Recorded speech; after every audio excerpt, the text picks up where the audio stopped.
SRW India வழங்கும் தொழில் முனைவோருக்கான நீர் சுத்திகரிப்பு மேலாண்மை கண்காட்சி டிசம்பர் 20 முதல் 22 வரை சென்னை ட்ரேட் சென்டர் நந்தம்பாக்கம்.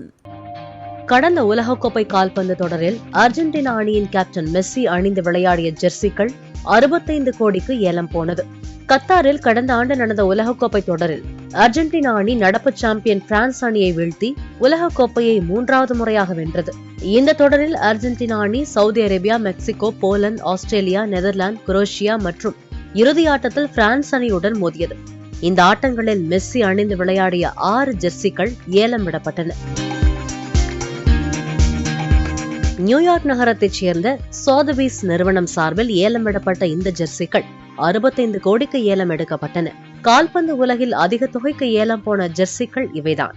விளையாட்டு உலகத்தை பொறுத்தவரை கூடைப்பந்து வீரர் மைக்கேல் ஜோர்டானின் ஜெர்சி தான் அதிக தொகைக்கு ஏலம் சென்றுள்ளது. கடந்த 1998ஆம் ஆண்டு சிகாகோ புல்ஸ் அணிக்காக விளையாடிய மைக்கேல் ஜோர்டானின் ஜெர்சி கிட்டத்தட்ட 80 கோடிக்கு ஏலம் போனது என்பது குறிப்பிடத்தக்கது. SRW இந்தியா வழங்கும் தொழில் முனைவோருக்கான நீர் சுத்திகரிப்பு மேலாண்மை கண்காட்சி டிசம்பர் 20 முதல் 22 வரை சென்னை ட்ரேட் சென்டர் நந்தம்பாக்கம்.